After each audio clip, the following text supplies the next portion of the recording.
تو اللہ تعالیٰ نے انہی بندوں میں بعض بندوں کو منتخب فرما کر اپنا رسول بنایا اور انہیں انسانیت کی طرف مبعوث فرمایا۔ دنیا میں کوئی قوم ایسی نہیں گزری جس قوم میں اللہ کا یہ فرشتہ تشریف نہ لایا۔ قرآن کریم نے اس کی اطلاع دی ہے۔ ہر قوم میں اللہ تعالیٰ نے ڈرانے والا بھیجا جو دنیا کو اللہ تعالیٰ کی فرما برداریوں کو بتاتا رہا اور اس کی نافرمانیوں کے نتیجے میں آنے والے سخت عذاب سے ڈراتا رہا۔ یہ سلسلہ چلا ہے اور یہ سلسلہ صدیوں تک چلتا رہا۔ سیدنا آدم علیہ السلام کے بعد یکے بعد دیگرے انبیاء کرام علیہ السلام تشریف لاتے رہے۔ سیدنا شیس آئے، سیدنا نوح آئے، سیدنا ابراہیم آئے، سیدنا اسماعیل آئے، سیدنا موسیٰ آئے، سیدنا اسحاق آئے، سیدنا یعقوب اور سیدنا یوسف آئے، سیدنا ادریس آئے، سیدنا یونس آئے، یہاں تک کہ سیدنا عیسیٰ علیہ السلام بھی تشریف لے آئے۔ اور ان کی تشریف آوری کے کم و بیش 600 سال کے بعد سارے انبیاء کے سردار نبوت کی اس سلسلے کو ختم کرنے والے خاتم النبیین سید الاولین والآخرین تاجدار دو عالم جناب محمد رسول اللہ صلی اللہ علیہ وسلم کی تشریف آوری بھی ہو گئے۔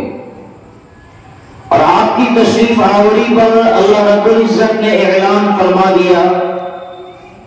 کہ جس مبارک آغاز کا سلسلہ سیدنا آدم علیہ السلام سے کیا گیا تھا، اب یہ سلسلہ اپنے اختتام کو پہنچا۔ خلاصہ کائنات تشریف لے آئے، جس کے لیے کون و مکان کو بنایا گیا ان کی آمد ہو چکی، جس کے لیے زمین، ستارے، چاند، سورج، آسمان کو سجایا گیا، وہ دنیا میں تشریف لے آئے۔ جس کے لیے سورج ارب سال سے آسمان پر گردش کر رہا تھا، ان کی تشریف آوری ہو چکی ہے۔ اس لیے اب نبوت کے سلسلے کو بند کیا جاتا ہے اور خود زبان رسالت مآب صلی اللہ علیہ وسلم سے اعلان کیا گیا انا خاتم النبیین لا نبی بعدی، کیا میرے بعد کوئی نبی آنے والا نہیں ہے۔ اللہ تعالیٰ جن مقدس شخصیتوں کو نبوت سے سرفراز فرمانا تھا وہ فرما چکے۔ اللہ تعالیٰ کو جنہیں منصب رسالت سے نوازنا تھا انہیں نوازا جا چکا۔ جن مقدس شخصیتوں کو میزان ملا اس عظیم منصب کے لیے منتخب کیا جانا تھا انہیں منتخب کیا جا چکا۔ اب کوئی نبی اس دنیا کے اندر نہیں آنے والا ہے جن کو السلام نبوت عطا کی جائے۔ کوئی ایسا نہیں آنے والا ہے جن کو رسالت کے منصب سے سرفراز کیا جائے۔ اور اعلان ہو گیا نبی پاک صلی اللہ علیہ وسلم کے زبان مبارک سے کہ نبوت ایک محل ہے اور اس کی میں آخری اینٹ ہوں، اب اس کے بعد کوئی اور اینٹ آنے والی اور لگنے والی نہیں ہے۔ اس اعلان کے بعد کلیئر ہو گیا مسئلہ کہ نبی اکرم صلی اللہ علیہ وسلم کے بعد دنیا میں اگر کوئی بندہ اپنی جگہ کتنا بڑا کتنا عظیم ہو اور اس کی طرف سے نبوت کا دعویٰ کیا جائے، رسالت کا دعویٰ کیا جائے تو وہ بندہ جھوٹا ہوگا۔ خود نبی اکرم صلی اللہ علیہ وسلم جب دنیا میں تشریف فرما تھے تو ایک خبیث نے نبوت کا دعویٰ کیا جس کا نام مسیلمہ کذاب ہے، اور اس نے پیغام بھیجا مدینہ منورہ کہ کچھ دن آپ اس عہدے پر رہیں، کچھ دن میں رہوں، صلح کر لیں، کسی بھی طرح سے دونوں میں صلح ہو جائے، آپ بھی رہیں میں بھی رہوں۔ جب یہ پیغام آقا علیہ السلام کے پاس آیا ہے تو آپ نے سیدھے الفاظ میں فرمایا کہ تم جھوٹے ہو۔ نبوت کوئی بٹوارے کی چیز نہیں ہے، نبوت کوئی حلوہ نہیں ہے جو آدمی کہیں سے خریدے اور اس کو اپنے قبضے میں لے لے اور استعمال کر لے، بلکہ نبوت کا انتخاب بجانبیہ ہوتا ہے۔ اللہ تبارک و تعالی نبوت کا انتخاب فرماتے ہیں، اور اللہ تعالیٰ نے اس مبارک سلسلے کو ہمارے اوپر بند فرما دیا،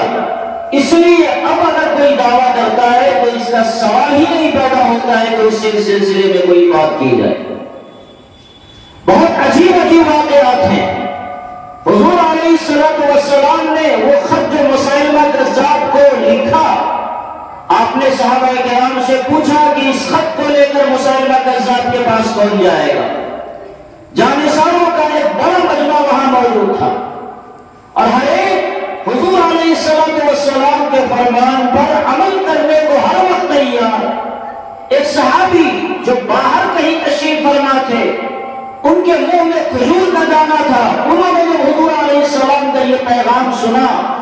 کہ آپ کسی جانشین کو تلاش کر رہے ہیں جو اس خط کو لے کر مسیلمہ کذاب جھوٹے کے پاس جائے، تو دوڑے ہوئے مسجد میں تشریف لائے اور جلد بازی میں انہوں نے کہا یا رسول اللہ، اس خدمت کے لیے یہ غلام حاضر ہے، اور ایسی جلد بازی میں ڈرائی کہ جو کھجور منہ میں کھا رہے تھے اس کا دانہ بھی زمین پر گر گیا۔ کسی صحابی نے کہا بڑی جلدی ہے آپ کو، اتنی بھی جلدی کیا تھی، کھانا دانہ کھا لیتے اس کے بعد آگے بڑھتے؟ تو اس نے کہا مجھے اس کا اندیشہ تھا کہ کہیں یہ سعادت کسی اور کے حوالے نہ ہو جائے۔ بہرکر قربانی کی اور آگے بڑھے، اور بڑا واقعہ ہے، مسیلمہ کے دربار میں وہ اکیلا غلام محمد جب پہنچتا ہے، پوری بے باکی کے ساتھ جب مجلس لگی ہوئی ہے، دربار لگا ہوا ہے، اس نے کہا کہ تم جھوٹے ہو کیونکہ میرے نبی نے فرمایا ہے کہ تم جھوٹے ہو۔ نبوت کا یہ دروازہ بند ہو چکا، تو اب کوئی آنے والا نہیں ہے، اب کوئی نہیں آ سکتا ہے۔ سیدنا عیسیٰ علیہ السلام کے بارے میں اللہ کے رسول صلی اللہ علیہ وسلم نے پیشین گوئی فرمائی کہ قیامت کے آخر میں بالکل جب آخری زمانہ ہوگا اور قیامت قریب ہوگا، اس وقت سیدنا عیسیٰ علیہ السلام تشریف لائیں گے، لیکن وہ ایک امتی کی حیثیت سے تشریف لائیں گے۔ کوئی نیا فرد ایسا نہیں ہو سکتا جن کو نبوت باضابطہ عطا کی گئی ہو۔ اور اس کو سمجھنا ہو تو ایک مثال اور سمجھیں، شب معراج میں نبی اکرم صلی اللہ علیہ وسلم جب آسمان پر تشریف لے گئے، اس وقت یہ موقع ملا تھا کہ سارے انبیاء کرام علیہ السلام کی امامت کا شرف اللہ تعالیٰ نے امام الانبیاء کو عطا فرمایا۔ اس وقت آپ کی امامت میں جن انسانوں نے نماز پڑھی، گویا ان کی نبوت پر مہر لگ گئی کہ یہی وہ شخصیات ہیں جو اللہ کی طرف سے نبی اور رسول بنا کر بھیجے گئے ہیں۔ اس کے علاوہ اگر کوئی یہ دعویٰ کرتا ہے کہ میں بھی اللہ کا رسول ہوں، تو اس کو یہ ثابت کرنا پڑے گا کہ شب معراج میں حضور علیہ السلام کی ابتدا میں جو نماز بیت المقدس میں ادا کی گئی تھی، اس نماز میں آپ شریک ہیں یا نہیں ہے۔ ایک معاملہ تو یہ ہے جس کی طرف مجھے اشارہ کرنا ہے، نبوت کا خاتمہ ہو گیا، دنیا کو لمبے زمانے تک رہنا ہے، آقا علیہ السلام کے پیغام کو قیامت تک باقی رہنا ہے، اللہ تعالیٰ نے اس دین کو قیامت تک کی حفاظت کا وعدہ فرما رکھا ہے، تو اب یہ نبی علیہ السلام کا پیغام انسانیت تک کیسے پہنچے گا؟ اس کے لیے اللہ تعالیٰ نے حفاظت کا وعدہ فرمایا اور اس کے لیے انتظام فرمایا۔ ایک جماعت ایسی تیار کی گئی جس جماعت نے اپنی پوری قربانی دے کر آقا علیہ السلام سے حاصل ہونے والی تمام چیزیں انہوں نے محفوظ کی اور دنیا والوں تک انہیں پہنچایا، جنہیں صحابہ کرام ہم کہتے ہیں۔ صحابہ کرام نے وہ قربانی دی، خدا کی قسم وہ قربانی دی ہے۔ حضور علیہ السلام کا ایک ایک فرمان، آپ کے ایک ایک ارشاد، آپ کی ایک ایک حرکتیں، آپ کا ایک ایک نقل، ایک دم پوری باریک بینی سے انہوں نے جائزہ لیا اور ان کو نقل کر کے دنیا والوں تک پہنچایا۔ آپ کے اٹھنے بیٹھنے کا انداز یہ تھا، آپ کے کھانے پینے کا انداز یہ تھا، آپ کے سونے جاگنے کا انداز یہ تھا، آپ کے چلنے پھرنے کا انداز یہ تھا، آپ کے ملنے ملانے کا طور طریقہ یہ تھا، آپ کے دن کے معمولات یہ تھے، آپ کی رات کی معمولات یہ تھے۔ ایک دم 24 گھنٹے کی پوری زندگی، پوری دنیا کے اندر انسانیت میں کوئی ایسا فرد نہیں ہے جس کی 24 گھنٹے کی زندگی سورج کی طرح واضح ہو۔ اگر کوئی ہے دنیا میں تو وہ ہے محمد رسول اللہ صلی اللہ علیہ وسلم۔ ایک دم آپ کی ساری زندگی کو انہوں نے دنیا والوں کے سامنے پیش کر دیا، اور خود اور خود نبی اکرم صلی اللہ علیہ وسلم نے بھی ایک سے زائد جو نکاح فرمائے، 11 نکاح جو آپ کے ہوئے، وہ اسی لیے تھے کہ آپ کی زندگی دنیا والوں کے سامنے زیادہ سے زیادہ آ سکیں۔ اس کا مقصد کچھ اور نہیں تھا۔ دن میں تو صحابہ کرام کی زندگی ہے، وہ سامنے ہے، اور رات میں جب حضور علیہ السلام اپنے گھر میں قیام فرما ہے، اس وقت آپ کی زندگی کو کون نقل کرے گا؟ تو یہی ازواج مطہرات امہات المومنین کی یہ ذمہ داری تھی کہ رات کے معمولات کو وہ دنیا والوں کے سامنے لائیں اور یہ بتائیں کہ ہمارے سردار کا رات میں ہمارے ساتھ، اللہ کے ساتھ، اللہ کے بندوں کے ساتھ کیا معاملہ۔ دنیا میں کوئی ایسا فرد نہیں ہو سکتا کہ یہ کہہ دے کہ میں رات کی معمولات کو بھی اجاگر کرنے کی ہمت پاتا ہوں، سوائے سرکار دو عالم صلی اللہ علیہ وسلم کے۔ اور صحابہ کرام نے اس ذمہ داری کو نبھایا، انہوں نے دین کو سمجھا اور پھر دین ہم تک پہنچایا۔ اسی لیے اس جماعت کے بارے میں امت کا اجماعی عقیدہ ہے، امت کا اجماعی عقیدہ ہے، اہل سنت والجماعت کا عقیدہ ہے کہ صحابہ کرام کا ہر فرد ہمارے لیے، ہمارے سر کے وہ تاج ہے۔ الصحابہ کلہم عدول، صحابہ کرام سب کے سب تقویٰ کے اعلیٰ معیار پر فائز ہیں۔ ان صحابی میں کوئی بڑے مرتبے کا ہے، کوئی چھوٹے مرتبے کا ہے، کسی کو اللہ نے صدیق اکبر بنایا اور کوئی ان سے کم مرتبے کا ہے، کوئی ان سے کم مرتبے کا ہے، تو مقام اور مرتبے کے اعتبار سے ان کے درمیان فرق مراتب ہیں، لیکن اللہ تعالیٰ نے سب کو اتنا عظیم بنایا، سب کو اتنا عظیم بنایا کہ دنیا میں اگر ان سے کبھی کوئی چوک ہوئی کسی طرح کی تو اس چوک کو اللہ تعالیٰ نے معاف فرما دیا۔ ہر ایک کی لغزشوں کو اللہ نے معاف فرما دیا جن سے بھی لغزش ہوئی، اور قرآن کریم نے ان کے بارے میں اعلان فرمایا وَكُلًّا وَعَدَ اللَّهُ الْحُسْنَىٰ، سب کے لیے ہم نے جنت کا وعدہ فرمایا۔ قرآن کریم نے اعلان کیا رضی اللہ عنہم ورضوا عنہ، ہر ایک سے اللہ تعالیٰ راضی اور یہ سب بھی اللہ سے راضی۔ قرآن کریم نے ان کے بارے میں جنت کا اعلان فرمایا، اپنی رضا کا اعلان فرمایا، اور اللہ تعالیٰ نے سب کو جنت کی بشارت سنا دی۔ جس ذات کے دربار میں ان کا حساب ہونا ہے، انہوں نے ان کا حساب کلین چیک کر دیا، اور انہوں نے بتا دیا کہ یہ وہ مقدس جماعت ہے جس کو اللہ تعالیٰ نے نبی اکرم صلی اللہ علیہ وسلم کی شاگردی کے لیے چنا تھا۔ اس جماعت پر خبردار کوئی انگلی نہیں اٹھائے۔ اللہ اللہ فی اصحابی لا تتخذوہم غرضا من بعدی،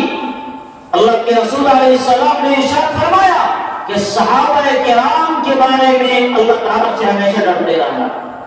ان کے بارے میں خدا نہ خواستہ کبھی کوئی غلط جملہ، کوئی غلط خیال تمہاری زبان سے نہ نکلے، تمہارے حاشیے خیال میں نہ آئے۔ یہ اعلان نبی اکرم علیہ السلام کی زبان مبارک سے مختلف انداز میں کیا گیا۔ آقا علیہ السلام نے فرمایا اصحابی کالنجوم، میرے جو صحابہ ہیں وہ ستاروں کے مانند ہیں، جس طرح آسمان میں ستارے چمکتے ہوئے ہوتے ہیں، میرا ہر صحابی اپنی جگہ انتہائی چمکدار ہے، جیسے ستارے چمک رہے ہوتے ہیں، اور ان میں تم جن کی بھی اقتداء کرو گے تم کامیاب ہو جاؤ گے۔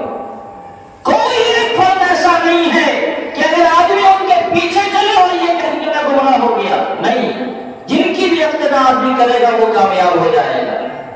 یہ دو باتیں ہمارے ذہن و دماغ میں رہنے کی ہے۔ ایک اور تیسری بات جو ہمارے ذہن و دماغ میں رہنا چاہیے، قیامت جب جب آنے والی ہوگی اس سے پہلے دنیا میں بہت سارے حالات پیش آئیں گے، ایسے حالات اور ایسے واقعات جو بالکل انہونے قسم کے ہوں گے۔ ان حالات کے بارے میں بھی حضور اکرم صلی اللہ علیہ وسلم نے پیشین گوئی فرمائی اور دنیا والوں کو یہ بتایا کہ قیامت سے پہلے ایسے ایسے حالات پیش آئیں گے، جن میں ایک تو آپ علیہ السلام نے یہ بتایا کہ سیدنا عیسیٰ علیہ السلام جو حضور علیہ السلام سے 550 سال پہلے دنیا میں تشریف لائے تھے، اللہ تبارک و تعالیٰ نے ان کو زندہ آسمان پر اٹھا لیا ہے اور قرب قیامت کے موقع سے وہ دوبارہ دنیا میں تشریف لائیں گے۔ دوسرا یہ بتایا کہ ان کے خاندان میں ایک فرد اللہ تبارک و تعالیٰ پیدا فرمائیں گے جو فرد امت کے حالات کی اصلاح کا بیڑا اپنے ذمہ لے گا، اور ان کا نام محمد ابن عبداللہ ہوگا۔ دنیا ان کو امام مہدی کے نام سے جانتی ہے، ان کا لقب مہدی ہوگا، نام محمد ابن عبداللہ ہوگا، ان کا نام حضور علیہ السلام کے نام سے میل کھائے گا، ان کے باپ کا نام آقا علیہ السلام کے والد گرامی سے میل کھائے گا، اور ان کے سارے حالات کہ کیا وہ زندگی میں کریں گے، کتنے دن زندہ رہیں گے،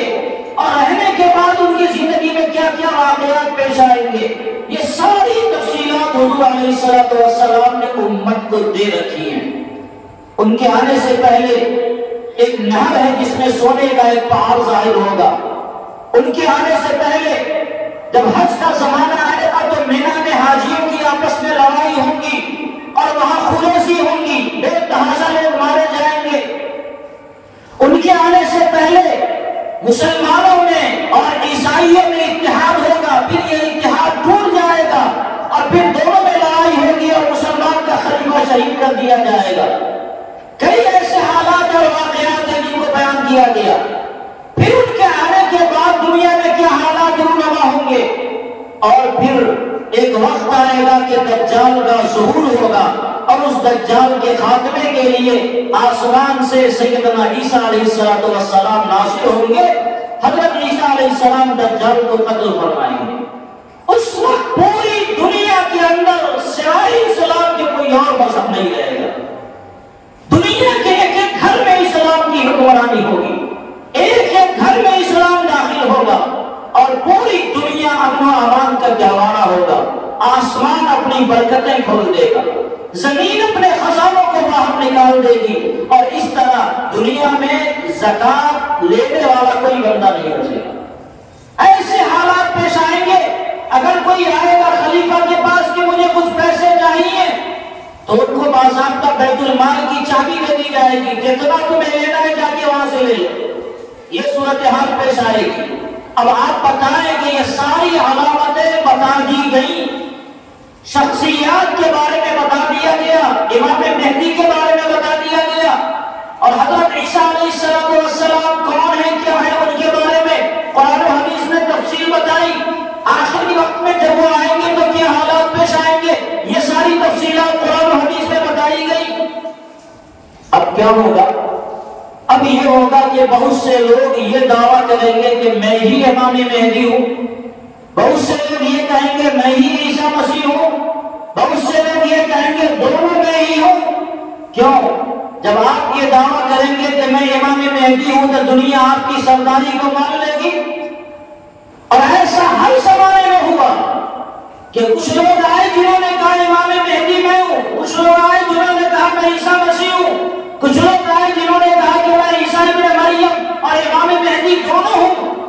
اور لوگوں نے ان کی بات مان لی اس لیے کہ ان کو قرآن و حدیث کی یہ تفصیلات معلوم نہیں تھی جس کی طرف میں نے آپ کے سامنے اشارے کیے۔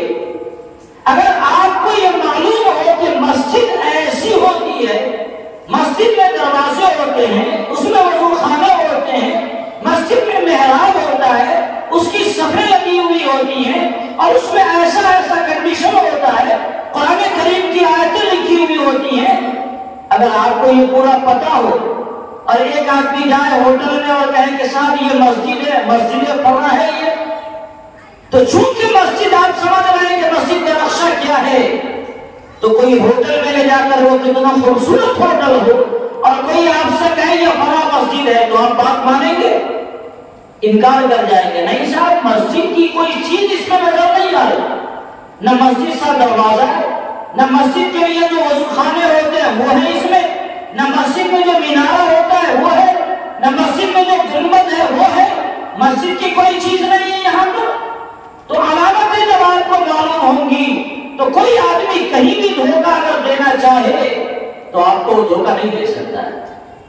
اس لیے کہ آپ کو معلوم ہوگا کہ مسجد کی یہ علامت ہے۔ اور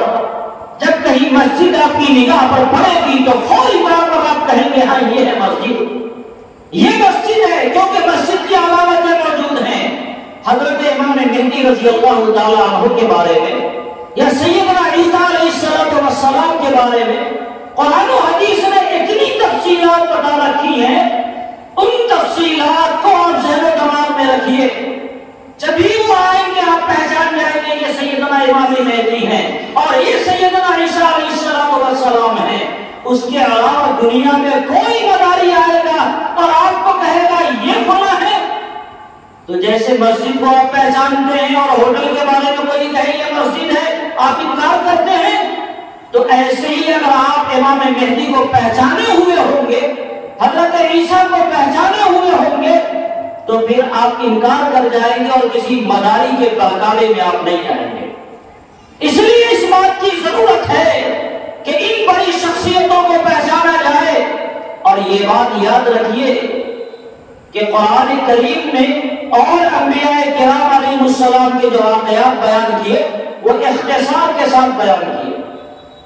لیکن سیدنا عیسیٰ علیہ السلام کے جو حالات بیان کیے ہیں وہ قدر تفصیل سے بیان کیے، ان کی ماں کی پیدائش کے واقعات، ان کی ماں کی زندگی کے واقعات، پھر حضرت عیسیٰ علیہ السلام کی ولادت کے واقعات، ان کی زندگی کے واقعات، اور جب اللہ تعالیٰ نے آسمان پر ان کو اٹھایا اس زمانے کے واقعات، یہ قرآن کریم نے تفصیل سے بیان کیے۔ اور پھر بعد کے جو واقعات ہیں وہ حدیث مبارکہ کے اندر اس کی تفصیلات آتی ہیں۔ اسی طرح حضرت امام مہدی کی پوری تفصیل روایات کے اندر آتی ہے، کتنے سال وہ دنیا میں زندہ رہیں گے، روایتوں سے پتہ چلتا ہے کہ 7 سے 9 سال سے وہ دنیا میں رہیں گے۔ مسلمان کی حالت انتہائی ابتر ہو چکی ہوگی اور صرف 7 سے 9 سال وہ دنیا میں زندہ رہیں گے، اور اسی 7 سے 9 سال میں مسلمانوں میں انقلاب آ جائے گا، پوری دنیا کے مسلمانوں کے حالات کو وہ بدل دیں گے۔ اب کوئی آدمی آ کر کہے کہ میں امام مہدی ہوں، تو آپ چیک کیجئے وہ دنیا میں کتنے دنوں سے ہے۔ حضرت امام مہدی 40 سال تک تو کسی کو پتہ نہیں چلے گا وہ امام مہدی ہیں، اور جب 40 سال ان کی عمر ہو جائے گی اس کے بعد وہ ظاہر ہوں گے، اور 7 سے 9 سال یعنی 50 سال کی عمر آنے سے پہلے پہلے وہ دنیا سے چلے جائیں گے۔ اب اگر کوئی بندہ آپ سے یہ کہتا ہے کہ امام مہدی میں ہوں، تو آپ چیک کیجئے کہ کتنے سال میں وہ بندہ ظاہر ہوا ہے، اور ظاہر ہونے کے بعد لوگوں کو پتہ چلنے کے بعد کتنے سال تک وہ زندہ ہے۔ میں ایک بڑے فتنے کی طرف اشارہ کر رہا ہوں۔ ہمارے دربھنگا میں ایک بندہ پیدا ہوا ہے، اس کا نام ہے شکیل ابن حنیف، نام ہے شکیل ابن حنیف، لیکن وہ کہتا ہے کہ میں امام مہدی ہوں، وہ کہتا ہے کہ میں عیسیٰ ابن مریم ہوں۔ دونوں کے بارے میں وہ دعویٰ کر رہا ہے۔ پہلے لوگ اس کی بات پر بہت توجہ نہیں دی ہے، ہم لوگ نہیں سمجھتے تھے جاہل قسم کا آدمی ہے کیا ہوگا، لیکن 15 سال تقریباً یا 17 سال ہو رہے ہیں اس کے اس دعوے کو، لیکن آپ کو حیرت ہوگی کہ پورے ملک میں اس کی بات ماننے والوں کی تعداد اب بڑھ رہی ہے، اور نوجوان لوگ اس میں شکار ہو رہے ہیں۔ ایسے لوگ جو دہلی بمبئی میں کام کرتے ہیں وہ اس کے جال میں آ رہے ہیں اور مان رہے کہ واقعی عیسیٰ علیہ السلام آ گئے، مان رہے کہ امام مہدی آ گئے۔ میں نے آپ کو سمجھایا کہ جو آدمی مسجد کو سمجھ رہا ہو، آپ اس کے سامنے بڑی بلڈنگ دکھائیں کہ یہ مسجد ہے، وہ کہے گا بلڈنگ بہت اچھی ہے مگر وہ مسجد نہیں ہو سکتی۔ اگر آپ امام مہدی کو پہچانیں گے تو اگر کوئی آدمی کتنوں بڑا جبہ چوکا پہن کے آپ کے سامنے آئے اور وہ کہے کہ وہ امام مہدی ہے، تو آپ ان کی علامتوں کو ملا کر دیکھیں کہ وہ علامت وہاں موجود ہے یا نہیں ہے۔ تو ہم نے جب سب سے پہلے چیک کیا تو پتا چلا کہ نام ہی اس کا شکیل ہے، باپ کا نام چیک کیا تو اس کا باپ کا نام حنیف ہے، گھر چیک کیا تو دربھنگہ میں پیدا ہوا ہے، تو یہیں سے پہلے ہی لائن سے وہ کٹ گیا کہ امام مہدی نہیں ہے، کیونکہ امام مہدی کا نام محمد ہوگا، باپ کا نام عبداللہ ہوگا، نبی اکرم صلی اللہ علیہ وسلم کے خاندان مبارک سے پیدائش ہوگی اور فاطمی النسل ہوں گے، تو یہیں سے سارا معاملہ کٹ جاتا ہے۔ دربھنگہ میں پیدا ہونے والا نہ نام کا میل کھا رہا ہے نہ خاندان کا میل کھا رہا ہے، اور آگے بڑھیے اس کا معاملہ جب ہم نے چیک کیا تو ہمیں یہ لگا کہ کہیں سے یہ میل نہیں کھاتا ہے۔ اس کو اعلان کیے ہوئے کئی سال ہو گئے، حضرت امام مہدی کبھی کسی کو نہیں بلائیں گے کہ میں امام مہدی ہوں اور آؤ مجھ پر بیعت کرو۔ دنیا ان کو مجبور کرے گی، حضرت مسلمانوں کے حالات ٹھیک نہیں ہیں اور آپ امام مہدی ہیں، آپ بیعت فرما لیں۔ جب دنیا زبردستی کرے گی، 313 افراد بیعت وقت خانہ کعبہ کے سامنے، خانہ کعبہ حجر اسود اور مقام ابراہیم کے درمیان ان سے بیعت ہوگی، اور 313 افراد اس وقت ہوں گے۔ یہ وہ افراد ہیں جو اصحاب بدر کی تعداد تھی۔ اب پوچھئے سکین ابن حنیف سے، آپ کا ظہور خانہ کعبہ کے پاس ہوا ہے؟ کبھی خانہ کعبہ جانے کی اس کو توفیق نہیں ہوگی، اور ظاہر ہونے کے بعد صرف 7 سال کی مدت میں مسلمانوں کی قیام پلٹ جائے گی۔ یہ ظاہر ہونے کے بعد آج تک اپنے دل میں گھسا ہوا ہے، نہ کبھی کسی سے اس کی لڑائی ہوئی، نہ کوئی جہاد ہوا، نہ کوئی فتح ہوئی، نہ کہیں دجال کا ظہور ہوا، نہ حضرت عیسیٰ علیہ السلام آئے، تو کوئی علامت اس کی میل نہیں کھاتی ہے جس سے یہ سمجھ میں آئے کہ یہ بندہ فلاں۔ اور اچھا اگلا مسئلہ وہ یہ کہتا ہے میں عیسیٰ ابن مریم بھی ہوں۔ حضرت عیسیٰ علیہ السلام کی پیدائش آج سے تقریباً 2000 سے بھی زیادہ سال پہلے ہوگی، بغیر بات کے وہ دنیا میں تشریف لائے، اللہ نے ان کو آسمان پر اٹھا لیا اور پھر وہ آسمان سے نازل ہوں گے دنیا کے اندر۔ کوئی علامت موجود نہیں ہے، لیکن حیرت اس بات پر ہوتی ہے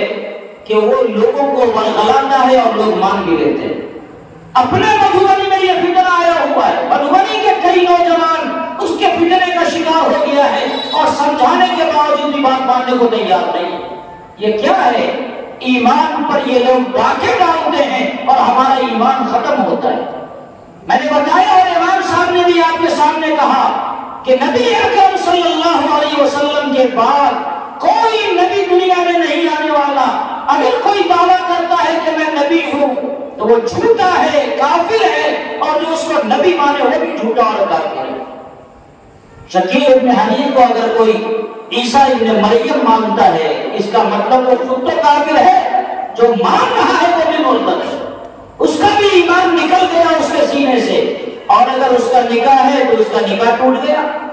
کسی گھر میں خدا نہ خواستہ ایسا نوجوان ہو تو اس گھر کے لوگوں کی ذمہ داری ہے کہ اپنے اس طرح کے لوگوں اس کو یا تو سمجھا کر راہ راست پر لا دے، نہیں تو اس کا مکمل بائیکاٹ ہونا چاہیے۔ اس لیے یہ گزارش کی جا رہی ہے کہ ہمارے علاقوں میں نوجوان دہلی، بمبئی، کلکتہ، بنگلور، نہ جانے کہاں کہاں کام کرتے ہیں،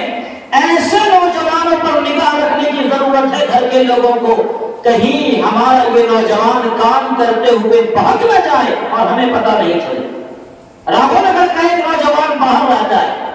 اور تقریباً 3 سے 4 سال سے ان کے رابطوں میں ہے،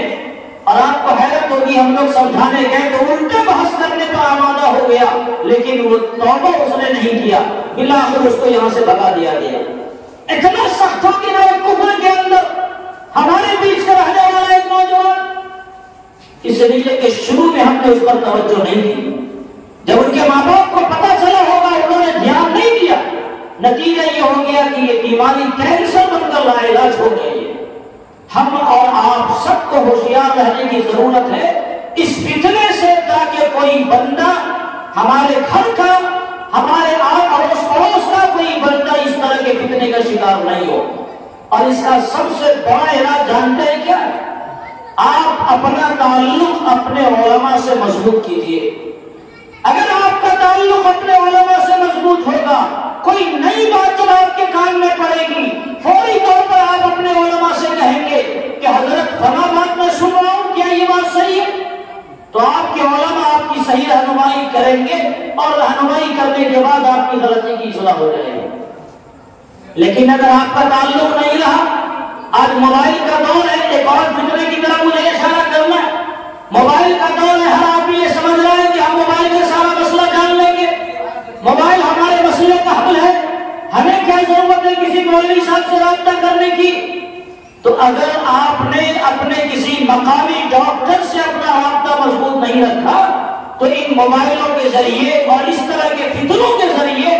آپ کے ایمان پر کب حملہ ہو جائے گا آپ کو پتہ بھی نہیں چلے گا، اور دھیرے دھیرے آپ کا ایمان ختم ہو جائے گا۔ موبائل پر اور بہت سارے فتنے ہیں، لوگ بعض علماء کے بیانات سنتے ہیں کہ فلاں صاحب بڑی اچھی تقریر کرتا ہے، فلاں صاحب بڑا اچھا بولتا ہے، اور وہ صاحب اچھا بولتے ہوئے آپ کو شربت کا پیالہ پلاتا ہے اور شربت کے پیالے میں 2-4 پیشاب کے قطرے 2-4 زہر کے بوند ڈال دیتا ہے اور وہ آپ پی جاتے ہیں اور آپ کو پتہ نہیں چلتا ہے۔ اس لیے موبائل پر بھی ہوشیار رہنے کی ضرورت ہے کہ ہر غیرے کی بات آپ نہیں سنیں۔ موبائل پر ایک فتنہ آج کل بڑی تیزی سے آگے بڑھ رہا ہے اور نوجوان اس میں ملوث ہو رہے ہیں۔ محمد علی مرزا نام کا ایک بندہ ہے، بہت ملک کا رہنے والا، باتیں کرتا ہے اور وہ کہتا ہے کہ میں علمی اور کتابی باتیں کرتا ہوں، میری باتیں قرآن و حدیث سے ہوتی ہیں، جو بات کرے گا ہر بات میں قرآن آیت کا وہ حوالہ دے گا، ہر بات میں حدیث پاک کا حوالہ دے گا اور حدیث کا نمبر پیش کرے گا، حدیث کی کتابوں کا حوالہ دے گا۔ تو آپ کو بھی یہ لگے گا ارے یہ بندہ قرآن و حدیث کا اتنا جاننے والا، اتنا زیادہ قرآن و حدیث کو جانتا ہے، ساری باتیں قرآن و حدیث سے بول رہا ہے، اس کا مطلب ساری باتیں صحیح ہیں۔ تو صحیح میں کیا ہوگا؟ ایسی باتیں آپ کو وہ پلا دے گا کہ آپ کو پتہ بھی نہیں چلے گا کہ یہ بات صحیح کہی یا غلط کہی، اور غلط باتیں آپ کے ذہن و دماغ میں آئیں گی، جس کا ایک بڑا فتنہ یہ ہے کہ حضرات صحابہ کرام کی محبت دلوں سے وہ نکال دیتا ہے۔ ایسا محسوس ہوتا ہے کہ اصلاً یہ بندہ شیعہ ہے، اہل سنت والجماعت کے طبقات سے اس کا کوئی تعلق نہیں ہے، اور اس طرح شیعہ حضرات صحابہ کرام رضوان اللہ تعالی علیہم اجمعین پر طرح طرح کی تنقیدیں کرتا ہے۔ یہ شخص نہ ابو بکر صدیق رضی اللہ تعالیٰ عنہ کو چھوڑتا ہے، نہ عمر فاروق کو چھوڑتا ہے، نہ عثمان غنی کو چھوڑتا ہے، نہ علی مرتضی رضوان اللہ تعالیٰ علیہ اجمعین کو چھوڑتا ہے، جس پر چاہتا ہے وہ زبان درازی کرتا ہے۔ صحابہ کرام کے بارے میں کہتا ہے فلاں نے کھل کر غلطی کی، صحابہ کے بارے میں کہتا ہے فلاں نے نبی کی بات ماننے سے انکار کیا۔ تو جب ہم اور آپ یہ سنیں گے کہ صحابی نے نبی کی بات ماننے سے انکار کیا تو آپ بتائیں ہمارے دلوں میں ان کی محبت اور عظمت رہے گی یا ختم ہو جائے گی؟ اور جب صحابی کی عظمت ہمارے دل سے ختم ہو جائے تو دین تو ہم تک صحابی کے ذریعے ہی پہنچا ہے،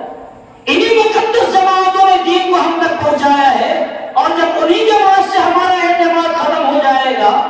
تو دین سے بھی ہمارا اعتماد ختم ہو جائے گا۔ اس لیے اس بات کی ضرورت ہے کہ ان فتنوں سے ہوشیار رہیے۔ ایک اور چیز جس کی طرف میں اشارہ کرنا چاہتا ہوں، آج کے زمانے میں یہ بھی بڑی ضروری چیز ہے، بعض لوگ بات کریں گے اور تقریریں کریں گے اور ہر مسئلے میں آپ کو لاجک دیں گے، شریعت کا یہ مسئلہ اس کی یہ لاجک، شریعت کا یہ حکم اس کی یہ لاجک، یہ لاجک کی دوا آپ کو پلاتے پلاتے آپ کو لاجیکل بنا دیں گے۔ اس کا نتیجہ کیا ہوگا؟ اس کا نتیجہ یہ ہوگا کہ آپ شریعت کی ہر بات میں لاجک تلاش کریں گے۔ اب آپ نماز پڑھنے آئیں گے تو آپ لاجک تلاش کریں گے کہ نماز پڑھنے میں آ رہا ہوں، اس کے لیے وضو بنانے کے میں کیا لاجک ہے، اور جب وضو بنانے میں لاجک نہیں ملے گا تو آپ کو لگے گا یہ بیکار چیز ہے اور شریعت نے ایسے ہی حکم دے دیا۔ اب آپ نماز کے لیے کھڑے ہوئے تو بھائی ہاتھ باندھ کر سر جھکا کر کھڑے ہونے میں کیا لاجک؟ چلو اس میں تھوڑا سا لاجک سمجھ میں آ رہا ہے، یہ جھک جا کر رکوع میں جانے سے آدھا ڈھل کھڑا کرو اور آدھا جھکا کے رکھو، کیا لاجک ہے؟ سجدے میں جانے میں کیا لاجک ہے؟ تو اس طرح اگر آپ لاجک تلاش کریں ہر باتوں میں تو نتیجہ یہ ہوگا کہ شریعت اسلامی کے احکام کی لاجک تک آپ کی رسائی نہیں ہوگی، الٹا یہ ہوگا کہ ان احکام کی عظمت آپ کے دلوں سے نکل جائے گی۔ ایک سیمپل مثال کو آپ کے سمجھ میں آوے، قربانی کا زمانہ آتا ہے، قربانی کے زمانے میں پوری دنیا میں مسلمان قربانی کرتے ہیں، ہمارے یہاں سینکڑوں کی تعداد میں قربانی ہوتی ہے۔ اب آپ لاجک تلاش کریں کہ پورے علاقے کے لوگ دو چار جانور ذبح کر لے اور مل بانٹ کر کھا لے، بقیہ جو پیسہ بچا ہے اس پیسے کو ہم اسکول میں لگا دیں، اس پیسے کا کالج بنا لیں، اس پیسے کو غریب بچیوں کا نکاح کا انتظام کر لیں۔ ایک دن میں اتنی قربانی کرنے میں کیا لاجک ہے؟ لاجک ہے آپ کی، ہماری سمجھ میں نہیں آ گئی، ہمارے دماغ کا قصور ہے۔ اللہ کا کوئی حکم ایسا نہیں ہے جس میں کوئی لاجک نہ ہو، اور ایسی لاجک ہے کہ جب آپ اس میں غور کریں گے اور اس کی تہ تک پہنچیں گے تو آپ کو لگے گا کہ یہی حکم صحیح ہے، اس کے علاوہ کوئی حکم صحیح نہیں۔ لیکن اتنا سمجھنے کے لیے دماغ کی بھی ضرورت ہے، اتنا سمجھنے کے لیے دماغ کی ضرورت ہے۔ ہر دماغ ہر بات کو سمجھ لے کوئی ضروری نہیں ہے، ہر بات آپ سمجھ لے کوئی ضروری نہیں ہے، ہر بات میں سمجھ لوں کوئی ضروری نہیں، اور ہر بات میں آپ کو سمجھا دوں یہ بھی کوئی ضروری نہیں۔ ایک چیز آپ سمجھتے ہیں لیکن جب آپ اپنے علماء کے پاس آتے ہیں تو آپ کو پتہ چلتا ہے کہ نہیں، اس بات میں تو واقعی بہت لاجک ہے۔ لیکن ایسے لوگوں سے آپ کا رابطہ ہو جائے کہ لاجک سمجھانے تک، لیکن جب آپ خود اپنی عقل استعمال کر کے، اپنا دماغ استعمال کر کے لاجک تلاش کریں گے تو نتیجہ یہ ہوگا کہ آپ ان لاجیکل ہو جائیں گے اور آپ اسلام سے ہاتھ دھو بیٹھیں گے۔